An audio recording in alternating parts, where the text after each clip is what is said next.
Bienvenue dans les dossiers psycho et pour ce nouveau numéro, nous allons traiter du lâcher-prise, voilà, tout simplement pour s'épanouir et pour parler de ce sujet, qui de mieux que Jean Doredo. Jean, bonjour. Bonjour Émilie, bonjour à tous. Donc Jean, docteur en psychologie, expert du développement personnel, il est également le créateur de l'application Zenfi dédiée à la méditation dont on aura très certainement l'occasion de parler.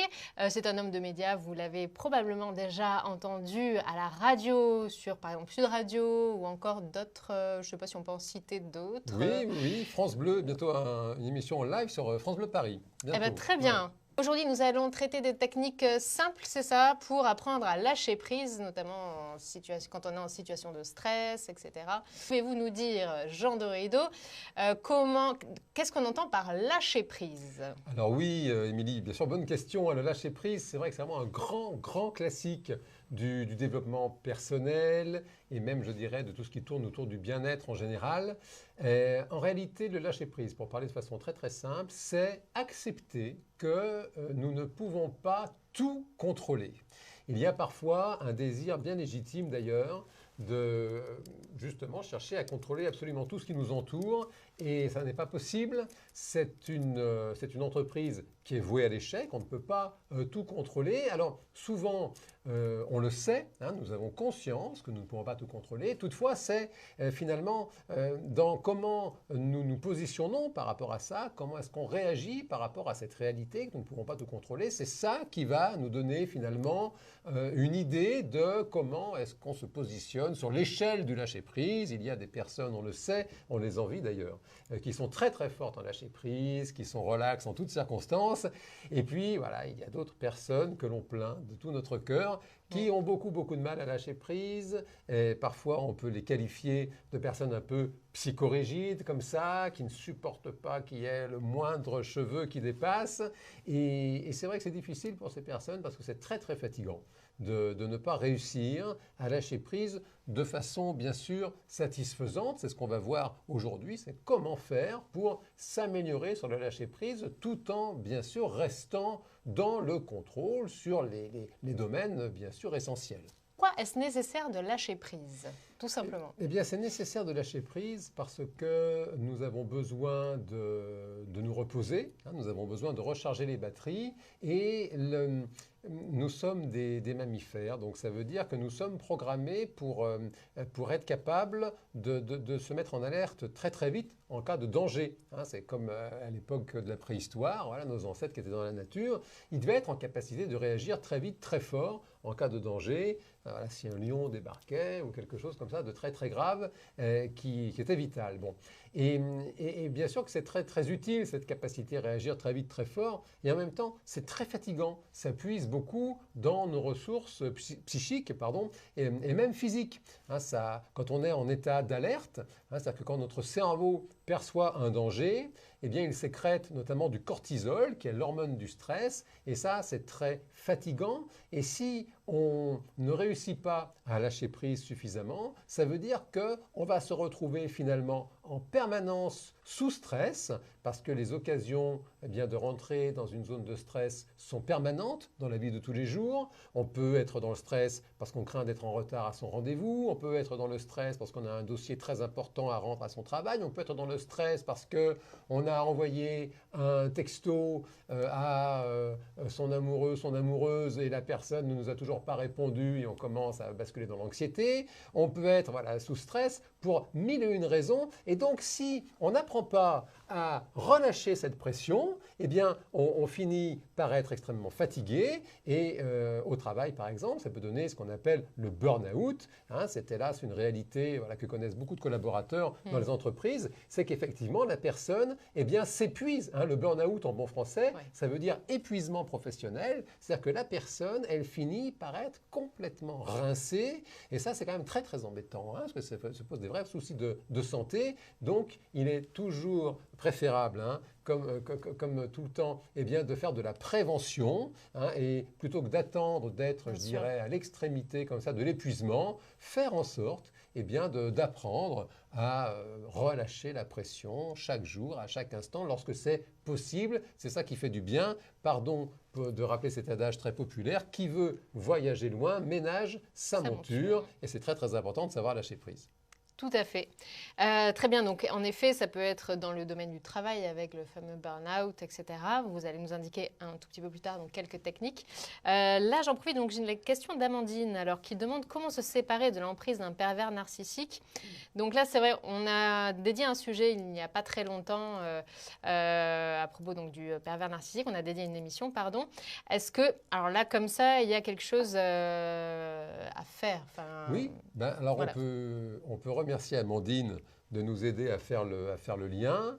On lui souhaite en même temps, on vous souhaite Amandine, si vous nous regardez là, de réussir à vous défaire de cette emprise. Typiquement, si on envisage de lâcher prise dans la relation à l'autre, et donc notamment avec une personne qui serait pervers, narcissique et manipulatrice, typiquement le lâcher prise, c'est accepter que cette personne ne changera pas.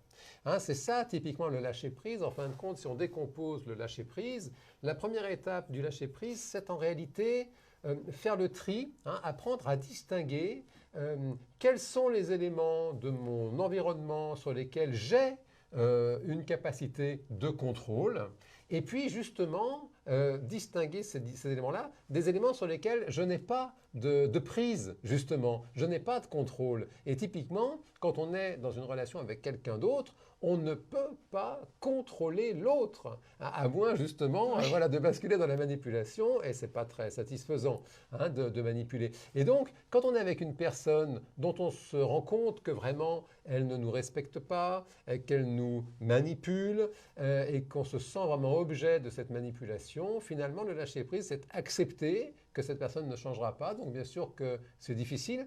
Quand on a des sentiments pour cette personne, quand on a commencé à construire une histoire, c'est évidemment difficile, comme toute séparation hélas, et en même temps c'est, je dirais, salutaire, parce que on ne peut pas faire boire un cheval qui n'a pas soif, et on ne peut pas changer une personne qui est, je dirais, de façon pathologique dans la manipulation et dans l'utilisation de l'autre pour son propre plaisir. Et ce ne sont pas des relations satisfaisantes et épanouissantes. Et Amandine, vous devez, de votre mieux, bien sûr, vous protéger de tout ce qui pourrait vous faire du mal et de tout ce qui ne vous respecte pas. Merci beaucoup. Et puis Amandine vous remercie également. Voilà. Je sais que ça touche tous les domaines. Mais alors voilà, comment lâcher prise sur on va dire déjà sur un domaine général? Est-ce qu'il y a des conseils qui sont valables dans la plupart des cas, si on devait rester général? Oui, pour rester général. Donc comme on l'a dit, cette première étape, c'est déjà d'apprendre à faire le tri entre qu'est-ce que je peux maîtriser dans mon environnement et qu'est-ce que je ne maîtrise pas, qu'est-ce qui ne m'appartient pas. Et donc, la deuxième étape, et c'est peut-être la plus difficile, encore que la première, ma foi, peut contenir des pièges, la deuxième étape, c'est précisément d'accepter cette réalité. Et c'est ça qui est très difficile parce que imaginez que vous êtes vraiment dans le souci d'arriver à l'heure à un rendez-vous, et donc vous faites vraiment, peut-être un rendez-vous professionnel, un rendez-vous amoureux, bon, et donc vous faites vraiment tout ce que vous pouvez pour bien partir à l'heure de chez vous, bon, donc très très bien, tout se passe bien, vous partez, vous prévoyez une demi-heure d'avance sur le temps nécessaire, et puis vous prenez les transports, et juste ce jour-là, incident sur la voie, pas de chance. Et finalement, ça vous mange, voilà, ça vous mange toute votre avance, ça vous met même en retard. Et donc, bien sûr qu'on peut ressentir un sentiment de l'ordre de l'injustice dans cette histoire. Et donc, ça peut nous plonger dans une espèce de tourment émotionnel comme ça, dans du chagrin, dans de la colère. Voilà, on peut être très très énervé. Bref, on est extrêmement contrarié. C'est bien légitime d'être contrarié. Il n'est pas question de disqualifier les réactions émotionnelles. Simplement, ça n'est pas confortable. Et donc, le lâcher prise, c'est effectivement d'accepter de dire voilà, j'ai fait de mon mieux pour vraiment, comment dire, me mettre en position avantageuse sur tous les domaines que je maîtrise. Et ça, là, les problèmes de transport, les incidents voyageurs, hélas, ou les problèmes techniques, ça, je ne les maîtrise pas. Non, c'est un élément Et donc, extérieur qui vient... c'est un élément extérieur, voilà, ce qu'on ne peut pas prévoir. On peut prévoir justement des sécurités. Bon, là, une demi-heure, c'est quand même bien, une demi-heure. Bon. Et donc, de lâcher prise, dans l'idéal, ce serait vraiment d'accepter tellement sincèrement cet aléa, je dirais, que finalement, la personne n'en serait même pas tellement contrariée. Elle dit, voilà, bon, bah, c'est comme ça. Hein, j'ai fait vraiment tout ce que je pouvais. Il y a eu voilà, des problèmes de transport. Ce rendez-vous, je voulais tellement être à l'heure, finalement, je suis en retard. J'accepte. Hein. Accepter n'est pas renoncer. Hein. Au contraire, accepter, c'est réussir à être encore plus lucide, je dirais, sur justement le pouvoir que l'on a sur cette terre. Et si on a peut-être parfois beaucoup de pouvoir justement sur des petites choses que nous contrôlons, mais sur tout un tas d'autres événements, nous n'avons pas de pouvoir. C'est un peu difficile à accepter, c'est vrai. Et en même temps, c'est ça le travail de lâcher prise, c'est précisément accepter que nous ne sommes pas tout puissants et que tout ne se passe pas toujours comme on l'avait prévu ou comme on l'aurait souhaité ou rêvé. D'accord, donc on ne fait pas de demi-tour dans les transports, on va jusqu'au bout, on arrive un peu en retard, mais c'est pas grave. Alors, c'est une bonne question que vous posez, Émilie. Ça, effectivement, est-ce qu'on fait demi-tour? Oui, non, je ne pense pas. Non, je pense qu'on reste. on va jusqu'au bout.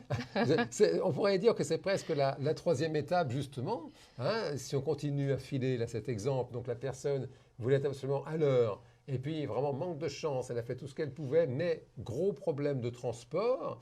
Donc, on a fait la première étape de faire le tri, qu'est-ce que je maîtrise, qu'est-ce que je ne maîtrise pas. Deuxième étape, j'accepte que je ne maîtrise pas. La troisième étape, en fin de compte, c'est de justement mobiliser toutes nos ressources disponibles pour faire en sorte que ce que nous maîtrisons finalement se passe au mieux. Donc oui, cette personne qui est en retard peut faire un message à la personne avec qui elle a rendez-vous, elle peut l'appeler, voilà, pour lui faire part de cette situation et elle ne peut guère faire autre chose. En revanche, renoncer et faire demi-tour, oui, c'est vrai que ce serait dommage parce que là, elle deviendrait vraiment l'objet des événements et ça, c'est encore moins satisfaisant que l'aléa, oui, je dirais. Tout à fait. Alors justement, est-ce qu'il y a des petits exercices que l'on peut pratiquer quand on sent justement une situation de stress monter? Alors l'exercice vraiment le b.a.-ba, je dirais, qui en même temps est incroyablement puissant et que l'on a tendance, en tout cas nous sommes nombreux à avoir tendance à ne pas le faire suffisamment correctement, c'est l'exercice de la respiration. C'est de vraiment marquer une pause et vraiment, je dirais presque de marquer une pause physiquement, hein, vraiment de s'arrêter physiquement, s'arrêter de courir, s'arrêter de faire un texto et prendre un moment pour se poser physiquement et respirer, prendre une bonne inspiration, souffler, faire ça 3 fois de suite, c'est quelque chose qui est très puissant d'abord d'un point de vue physiologique, parce que le fait de respirer, de reprendre la main sur un mouvement qui est automatique. Hein. La respiration, c'est vraiment géré par le système nerveux autonome. Hein. On respire même quand on dort, heureusement. Bon.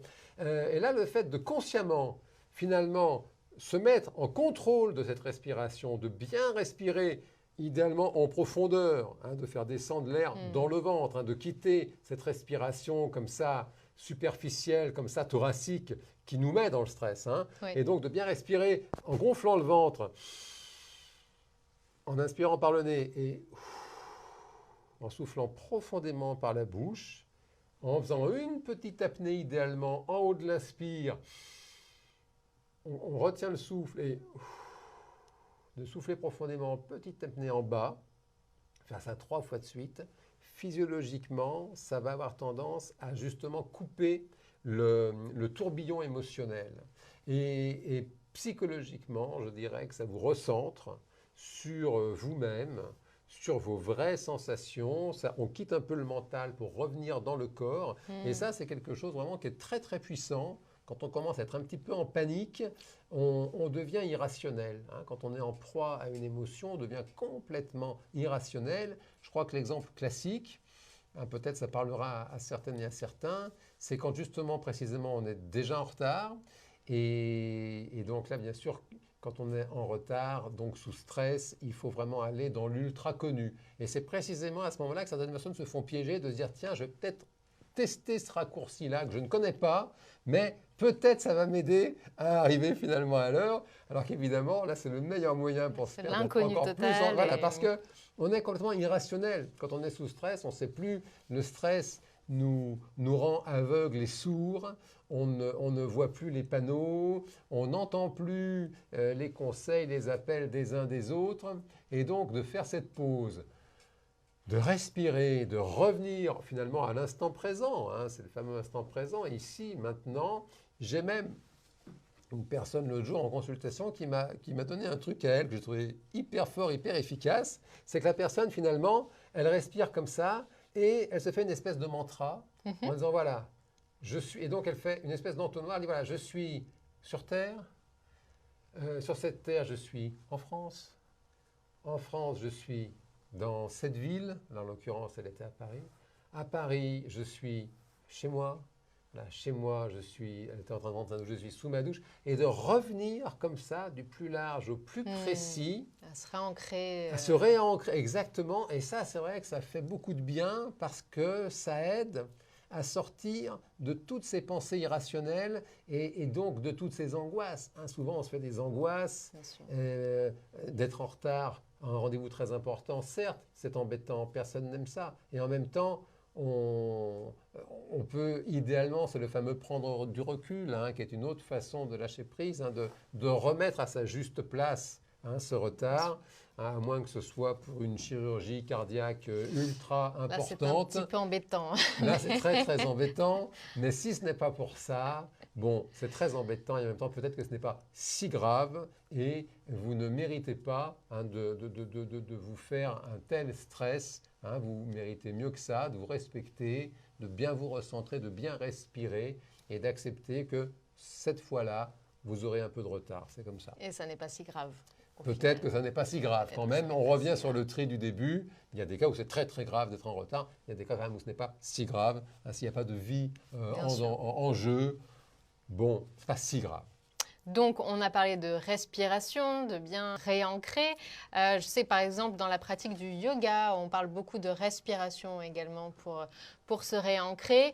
Peut-être donc en travail de fond, est-ce qu'il y a des exercices que l'on peut faire en travail de fond, j'entends par là, pour gagner en sérénité au quotidien? Bon, ben alors, en travail de fond, pardon de le rappeler, parce que ça devient un peu une tarte à la crème, hein, dans le développement personnel, et en même temps, c'est une réalité. La fameuse méditation, hein, la pratique de ce qu'on appelle la pleine conscience, c'est vraiment un exercice assez prodigieux, parce que je dirais que de la même façon que un peu d'exercice tous les jours va considérablement améliorer la forme physique d'un individu et même sa santé en réalité, hein, eh bien, c'est exactement la même chose avec l'esprit. Le fait de s'entraîner un petit peu chaque jour à précisément se recentrer, revenir sur l'instant présent, se concentrer sur son souffle, eh bien, ça va améliorer considérablement cette capacité, je dirais, à lâcher prise spontanément. Hein, c'est un exercice classique de pleine conscience, c'est précisément de prendre quelques instants pour se placer en observateur. C'est-à-dire qu'on va observer tout ce qui se passe, on va observer les sensations physiques, on va observer les réactions émotionnelles. Hein, c'est Alexandre Jolien, hein, vous savez, ce jeune philosophe hein, qui est atteint d'un lourd handicap physique. Il pratique beaucoup la méditation et il explique très bien que quand il est pris dans un tourbillon émotionnel comme ça, il s'est tellement entraîné à méditer qu'il voit les émotions comme des mouches autour de lui. Voilà, c'est des mouches. Alors parfois, il y a plein de mouches. C'est désagréable. On est tenté de les chasser comme ça. On aimerait les faire partir. En même temps, on se fatigue. Et ce n'est pas ça forcément qui va chasser les mouches. Alors d'accepter finalement que voilà, il y a beaucoup de mouches aujourd'hui. Bon, c'est comme ça. C'est comme ça. On accepte, ma foi, de se relâcher un peu, de faire avec. Et puis, étonnamment, eh bien, on s'aperçoit qu'elles s'en vont finalement, les mouches. Elles n'étaient là que de passage. Et c'est vrai que c'est de mettre cette distance. C'est vrai que bien sûr on a envie de concret, on a envie de concrètement comment je peux faire. Et c'est ça, je dirais un petit peu le paradoxe, c'est précisément lâcher prise, c'est accepter qu'on ne peut rien faire. C'est ça qui est compliqué. C'est dur. Comment? C'est dur. Et c'est très très dur. C'est très très dur. Les personnes qui tombent par exemple dans la drogue, fût-ce des drogues légales comme le tabac ou l'alcool par exemple, qui sont des drogues en vente libre, précisément, elles tombent dans ce piège-là. Elles se disent, voilà, j'ai un coup de stress, qu'est-ce que je peux faire? Ah, je sais, j'allume une petite cigarette. Bien sûr, ne le faites pas, ça fait du bien de ne pas fumer, on ne le dira jamais assez. Simplement, cette personne, elle tombe dans l'illusion d'une drogue. Aucune drogue, aucun produit ne permet de changer spontanément d'état émotionnel de façon satisfaisante. Alors donc vraiment, on pourrait dire, c'est même, je dirais, le petit feu clignotant, comme ça, à garder quelque part dans sa vigilance. Si à un moment, je commence à me dire, oh, ce produit, c'est très très bien. Je ne veux pas faire de tort au chocolatier qui nous émerveille, mais c'est vrai qu'on sort de Pâques. Bon, le chocolat, il y a beaucoup de gens qui aiment beaucoup le chocolat. Mais c'est pareil avec le chocolat. Les personnes qui commencent à se dire, alors moi, quand j'ai une contrariété, quand je ne suis pas bien, quand j'ai un petit moral, je prends un peu de chocolat. C'est génial, ça repart. Là, on dit attention, parce que la personne, c'est très bon le chocolat, mais la personne qui réagit comme ça dans ce schéma de pensée, elle tombe en fait dans ce qu'on appelle une addiction, une dépendance, et finalement elle devient prisonnière, elle a la double peine. Non seulement elle a, je dirais, le stress de tout ce qu'elle ne contrôle pas et qui la met dans un état émotionnel pas possible, et en plus derrière, elle a la dépendance au sucre, au tabac, à l'alcool, et parfois même les trois en même temps, certains cumulent et on leur souhaite de tout cœur de s'en sortir. Et oui, parce que surtout que la dépendance, normalement, voilà, c'est un peu l'effet boule de neige. C'est exactement ça, c'est le cercle vicieux, parce qu'il y a cette espèce de contre-coup, je dirais, derrière, que la personne finalement se met à culpabiliser, se dit j'ai encore trop fumé, j'ai encore trop mangé de sucre, donc elle est mal, et comme la personne est prisonnière d'un schéma, quand elle est mal, elle est obligée de prendre du produit, c'est quelque chose finalement dont on ne se sort qu'au prix finalement d'un travail, encore une fois, d'acceptation. Si on décline, on a un petit peu évoqué le lâcher-prise relationnel tout à l'heure avec Amandine. Là, si on décline le lâcher-prise justement sur les dépendances, la première étape, c'est accepter qu'on est tombé dans ce piège de la dépendance et c'est accepter aussi que justement le produit ne fonctionne pas. C'est-à-dire que c'est important de bien mesurer pour quiconque là, qui nous écoutait a un petit problème de dépendance, que ce soit tabac, alcool ou d'autres, ou sucre, ou d'autres produits peut-être même prohibés, c'est donc accepter qu'on a ce problème. Et la deuxième étape, c'est accepter que le produit ne fonctionne pas. Ça veut dire qu'en fin de compte, quand je sors d'une dépendance, je ne renonce à rien, je ne perds rien. Au contraire, je retrouve ma liberté. Et vraiment, c'est ça qui est très important, je ne renonce à rien. Moi, je le vois beaucoup sur le sucre, des personnes qui sont vraiment addictes au sucre et qui, pour certaines, ont éprouvé de la difficulté à accepter qu'elles ne renoncent à rien. Le sucre ne règle pas les problèmes. Quand on a du chagrin, hélas, le sucre ne console pas du chagrin. Donc le pot de glace, typiquement, ça marche au cinéma, quoi. Ça marche au cinéma, oui, et encore. J'ai rien contre la glace, encore une fois, mais c'est vrai que c'est quand même des produits, vous savez, on le sait, Émilie, pardon de faire cet aparté, des chercheurs, et ça s'est fait dans plusieurs laboratoires dans le monde. Des chercheurs ont fait des expériences avec des rats de laboratoire. Ils leur ont proposé de la cocaïne et du sucre. Et ils savent par ailleurs que quand on propose de la cocaïne, qui est une drogue très très forte, quand on propose de la cocaïne à des rats, les rats adorent la cocaïne, ils se jettent dessus. Ils ont pris des rats de laboratoire, ils ont proposé de la cocaïne et du sucre. Les résultats sont sans appel, les rats préfèrent le sucre. C'est dingue. C'est absolument effrayant.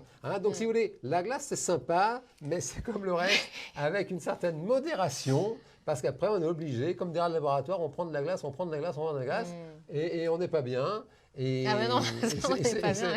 Et c'est pas bon.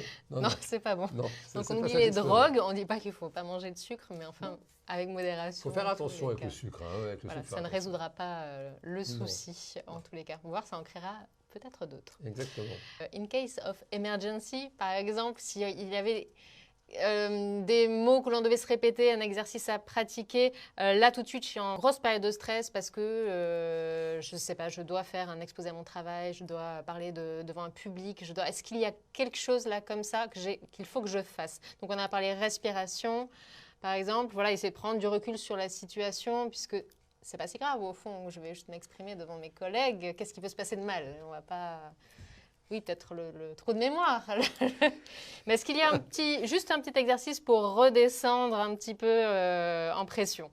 Alors, quelque chose de très très pratico-pratique aussi. Voilà, hein. exactement. Outre la respiration qui marche bien, il y a un truc qui marche très fort aussi, c'est d'aller chercher la contraction physique. Hein, c'est-à-dire que le truc, je pense qu'il n'y a pas grand-chose de pire sur cette terre quand on est un peu dans le stress qu'une personne qui arrive, qui est relaxe. Elle n'a pas besoin de parler devant 300 personnes et qui vous dit « Non mais détends-toi, t'inquiète pas, c'est très facile à dire. » C'est horrible.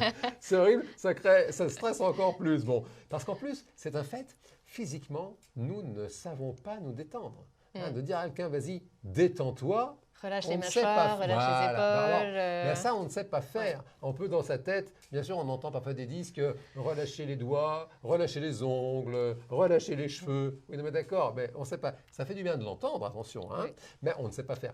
En revanche, ce qu'on sait faire, c'est de tendre.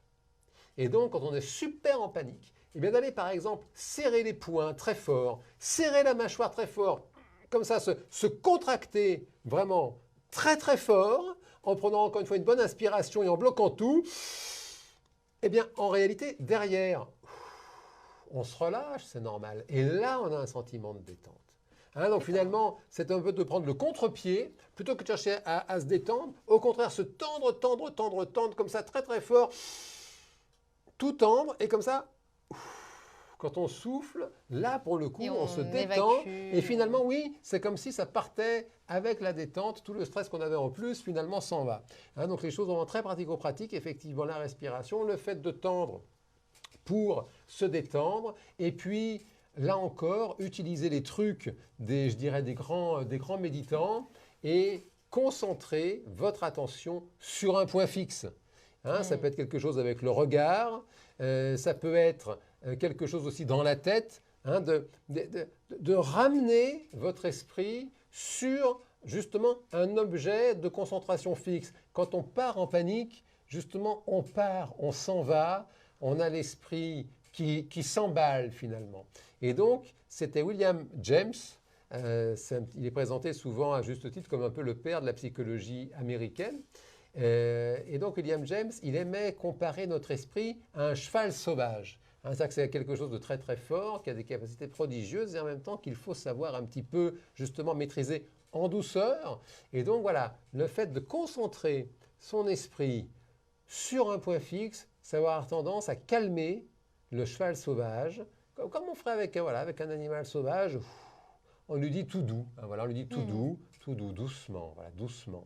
Et petit à petit, on reprend un peu la main et on réussit effectivement à retrouver, je dirais, un rythme, un état plus satisfaisant.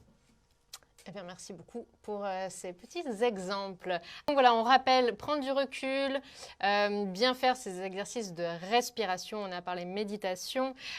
Notamment donc, dans votre livre, vous évoquez le fait qu'on peut tout à fait faire des exercices de méditation, qu'on n'a pas besoin d'heures et d'heures et d'heures de méditation, de pratiquer en position du lotus. La méditation, ça peut être sous bien d'autres formes. Et j'en profite donc pour rappeler que vous êtes créateur de l'application Zenfi, donc n'hésitez pas à la télécharger. Vous pouvez même juste tester le produit. Vous avez, je crois que c'est 10 séances gratuites, donc n'hésitez pas. Tant qu'on veut. Voilà, tant qu'on veut. Nos limites. 10 minutes en plus, donc ça vaut le coup de le tester. 10 minutes par séance. Donc, 100 minutes, 10 fois 10. C'est pas mal. Oui, ça fait du bien. Exactement. Non, sans blaguer, je rebondis. C'est vrai, vraiment, je vous souhaite de télécharger Zenfi et de tester. Et effectivement, je rebondis sur ce que vous dites, Émilie. C'est vrai que parfois, la méditation, ça peut faire un petit peu peur. On peut se dire que c'est un peu rébarbatif. Ou destiné à des moines tibétains. Des personnes qui se rasent le crâne, qui s'habillent en orange ou quoi. Et non, on s'habille comme on veut, c'est complètement laïque, ça n'impose absolument rien, hein, aucune philosophie spécial de l'existence. Ça, vraiment, c'est à chacun de faire ses choix là-dessus. Et en même temps, c'est vrai que c'est quelque chose de très, très efficace, hein, de prendre justement ces quelques minutes quotidiennes pour, en fin de compte, se retrouver avec soi-même en réalité. C'est-à-dire qu'on le disait tout à l'heure, on est en permanence sollicité par le monde extérieur, c'est normal, hein, on Bien est sûr. dans la vraie vie, et simplement le risque, c'est parfois de s'oublier un petit peu, ou justement de chercher à lâcher prise de façon pas satisfaisante. Hein, on l'a dit, ça peut être avec du tabac, de l'alcool, du sucre, parce qu'on a besoin en même temps de s'abandonner. On a besoin de se lâcher, justement. Et le risque, c'est de le faire de façon non satisfaisante. Et de se faire ce cadeau, de prendre quelques minutes chaque jour pour se faire une bulle dans laquelle on ne va pas se juger. On n'aura aucune injonction, fais comme ci, fais comme ça, soit ceci, soit cela. On laisse venir tout ce qu'on veut. Certaines personnes s'imaginent que, et on reste dans le lâcher-prise, que pour méditer, il ne faut surtout pas penser. C'est exactement le contraire en réalité. Quand on médite, on pense à tout un tas de choses. C'est simplement de faire en sorte d'être lucide sur toutes ces pensées. Ah, c'est-à-dire qu'on est comme ça, on dit, bon, ben alors je médite. Et puis alors, bien sûr, on pense à sa liste de courses. On dit, ah oui, alors tiens, il ne faut pas que j'oublie d'acheter.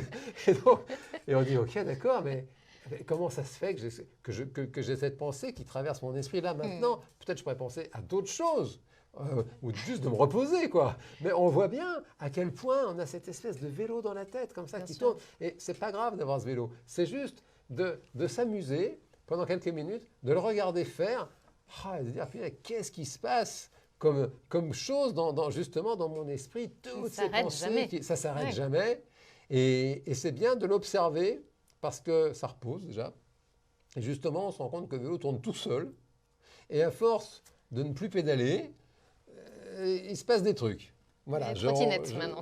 Voilà, maintenant c'est les trottinettes électriques, mais voilà, il se passe des choses. Très bien. Eh bien, merci beaucoup. Voilà un petit mot peut-être, Jean, avant de nous quitter. Oui, alors un petit mot sur le lâcher-prise, peut-être pour conclure. Peut-être quelques points très simples. La première chose, lâcher-prise, ça fait du bien. La deuxième chose, il peut y avoir parfois des idées reçues de se dire si je lâche prise, c'est que finalement je suis quelqu'un qui laisse tout aller à volo, je ne contrôle plus rien, je ne suis pas valable. C'est le contraire. Hein, vraiment, les plus grands champions apprennent à lâcher prise. Ils font justement beaucoup de méditation, d'auto-hypnose, de sophrologie. Ils ont des préparateurs mentaux parce que justement, la clé, hein, une clé de la performance, c'est précisément la capacité à lâcher prise. Donc vraiment, tout le monde mérite hein, d'apprendre à lâcher prise et peut-être pour conclure, sans se casser le moral, hein, surtout pas, toutefois, quand même pour conclure, pour au contraire rester plein d'espoir, je poste tous les matins sur les réseaux sociaux une citation inspirante. Bon. Et il y a quelques jours, j'ai eu des bons retours qui m'ont touché, mais il y a quelques jours, c'était, alors j'ai oublié l'auteur, mais j'ai gardé la citation, c'était « Il n'y a rien de plus facile à dire et de plus difficile à faire sur cette terre que de lâcher prise ». Hein, donc vraiment, je souhaite que cette citation vraiment donne de l'espoir hein, au plus grand nombre. On est sur le chemin du lâcher-prise. C'est difficile de lâcher prise. Plus il y a des enjeux, plus on a du mal à lâcher prise. Ça ne veut pas dire qu'on est quelqu'un de pas valable ou que voilà, on est quelqu'un de pas performant. Au contraire, ça veut dire qu'on est sur le chemin, hein, d'avoir conscience de la difficulté. C'est déjà le signe qu'on est en train de progresser. Et vraiment, on vous souhaite à toutes et à tous de réussir à lâcher prise davantage, de vous respecter davantage et voilà, d'expérimenter de plus en plus souvent la magie de l'existence. Exactement. Et puis parfois, même si au début c'est un petit peu compliqué, c'est avec l'exercice que voilà, ça devient peut-être un petit peu plus facile petit à petit. Toujours. On progresse toujours. Voilà, alors surtout, c'était le mot de la fin. Merci beaucoup, Jean Dorido. Merci, Émilie. Prenez soin de vous. Voilà, on l'a dit, c'est le plus important. C'est ça, prenez bien soin de vous. C'est ça, exactement. Prenez soin de vous, vous le méritez. Et on se retrouve prochainement dans un nouveau numéro des dossiers psycho. À très bientôt. Au revoir.